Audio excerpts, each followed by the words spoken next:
Welcome students in the new lesson of mathematics, lesson number 7, symmetry part 1. Now let's do some activities. Take a paper and fold it so that it gets divided into two equal parts and then unfold it. Now make a blob of color म्हणजे कोणत्याही रंगाचा ठिपका काढा and fold the paper again and press it a while. पुन्हा कागद दुमडून त्याला थोडा दाब द्या. Now unfold it. आता तो कागद आपण उलगडणार आहोत. What do you see? काय दिसत आहे तुम्हाला? Yes, the shape obtained is symmetrical about the line of fold. म्हणजे जी आकृती तयार झालेली आहे ती घडीवरील रेषेशी सिमेट्रिकल आहे. म्हणजेच दोन्ही बाजूला समान आहेत. That means the shape obtained is symmetrical about the line of the fold. Now take a paper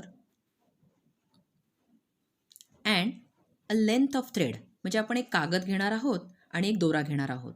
Dip the thread in color. तो दोरा आपण रंगात बुडवणार आहोत. Now place it on one side of the paper. कागदाच्या एका भागावरती हा दोरा आपण ठेवणार आहोत. Now fold the paper over it. या कागदाला आपण घडी घालणार आहोत. Keeping the folded paper pressed down म्हणजे घडीवर दाब देऊन pull out the thread by one of its end.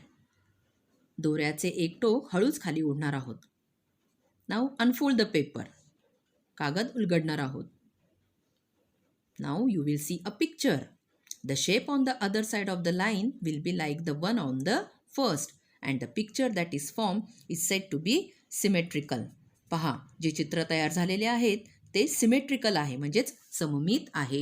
Students, do you recognize this picture? Yes, it is ambulance. Why do you think the letters written on the front of the vehicle are written the way they are? या चित्रातील वाहनावर समोर लिहिलेली अक्षरे, त्या अक्षरांची रचना ही कोणत्या हेतूने बरं केली असेल? Let's try to understand this. The name written in reverse alphabets on the vehicle reads as AMBULANCE, ambulance, when viewed in the mirror.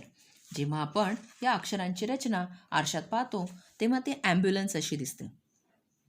In case of an emergency, it helps a driver to quickly notice an ambulance by looking into his rear view mirror and read the reverse alphabets which appear perfectly normal in a mirror.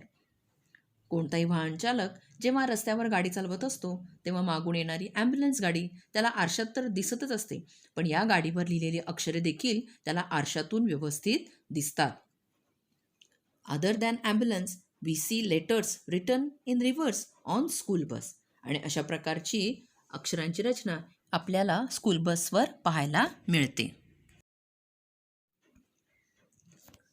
Now student, let's try to understand this conversation. Teacher says, Anil, Sudha, we can see ourselves in the mirror. That is our image. What is different about it? Sudha says, I have pinned my badge on my left, but it appears on the right in the image. Anil says, my image in the mirror is as far behind in the mirror as I am in front of it. Sudha says, teacher's pallu is on her left shoulder, but in the mirror it appears to be on her right shoulder. Teacher says, we and our images are symmetrical with reference to the mirror. पहा मुलांनो, तुमच्या लक्षातच आलं असेल की teacher, सुधा, अनिल यांच्यामध्ये हे संभाषण चालू आहे आणि हे आरशासमोर उभे आहेत आणि टीचरने सांगितलेलं आहे की what is different about these images. या इमेजेसमधील फरक काय आहे? सुधाने सांगितलं की जो बॅच तिने डाव्या बाजूला लावलेला आहे तो तिला आरशात उजव्या बाजूला दिसत आहे. अनिल म्हणतो की तो आरशापासून जेवढ्या अंतरावर उभा आहे तेवढ्याच अंतरावर त्याला त्याचे प्रतिबिंब दिसत आहे. सुधा म्हणते, बाईंच्या साडीचा पदर हा डाव्या खांद्यावर आहे पण तो मला उजव्या खांद्यावर दिसत आहे. आणि टीचरने सांगितलेलं आहे की yes, these are the symmetrical images म्हणजेच की जे काही आपण पाहत आहोत, आपण आणि आपले इमेज म्हणजे प्रतिबिंब हे देखील सिमेट्रिकल आहे.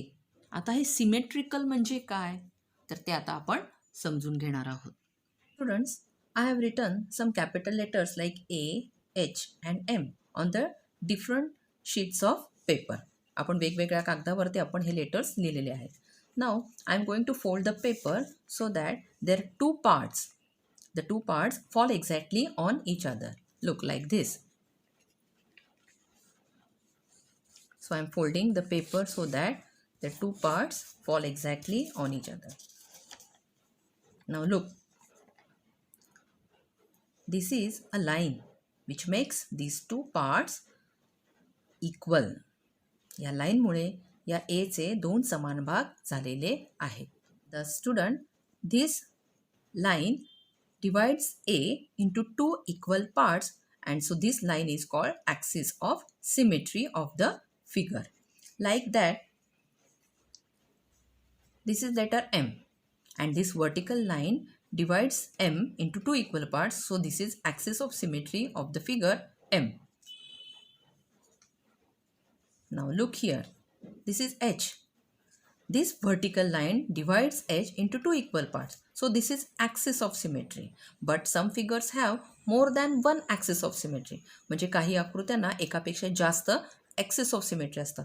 So this is the vertical line, it divides, and this is the horizontal line which divides H into two equal parts. So H has two axes of symmetry. So students, if a symmetrical figure gets divided by an axis in the figure into two parts which fall exactly on each other, its symmetry is called reflectional symmetry. म्हणजेच ज्या symmetrical फिगरचे म्हणजेच सममित आकृतीचे त्यातील axis of सिमेट्रीमुळे होणारे जे दोन भाग एकमेकांशी तंतोतंत जुळतात त्या प्रकारच्या सिमेट्रीला रिफ्लेक्शनल सिमेट्री असे म्हणतात. फक्त दोन भाग होणे अपेक्षित नाही आहे, तर ते दोन्ही भाग एकमेकांशी तंतोतंत जुळणे आवश्यक आहे. The following figures are symmetrical. Now this figure has one axis of symmetry. This figure has one axis of symmetry and this figure has two axis of symmetry. Students, let's solve practice set 20. The first question is, draw the axis of symmetry of which of the figures below. Which of them has more than one axis of symmetry? पहा, आपल्याला समोर काही आकृत्या दिसत आहेत. या प्रत्येक आकृत्यांचे axis of symmetry आपल्याला काढायचे आहे आणि एकापेक्षा जास्त ॲक्सिस ऑफ सिमेट्री असलेल्या आकृत्या कोणत्या ते पाहायचे आहे. So let's start. Now watch these figures. First, remember, what is axis of symmetry? The axis of symmetry of a figure divides the figure into two equal parts. म्हणजे जे axis of symmetry आहे ती आकृतीचे दोन समान भाग करते. पण लक्षात ठेवा मुलांनो, हे जे दोन समान भाग आहेत ते एकमेकांशी तंतोतंत जुळणे आवश्यक आहे. So figure 1 it has two axes of symmetry. Figure 2, it is of triangle. It has three axis of symmetry. Figure 3 has one axis of symmetry and figure 4 has four axis of symmetry. So figures 1, 2 and 4 have more than one axis of symmetry. Now question number 2.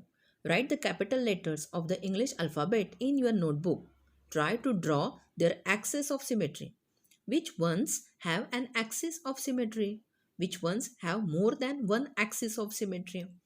पहा, या ठिकाणी आपल्याला वहीमध्ये काही इंग्रजी capital अक्षरे लिहायची आहेत आणि त्यांचे ॲक्सिस ऑफ सिमेट्री काढायचे आहेत.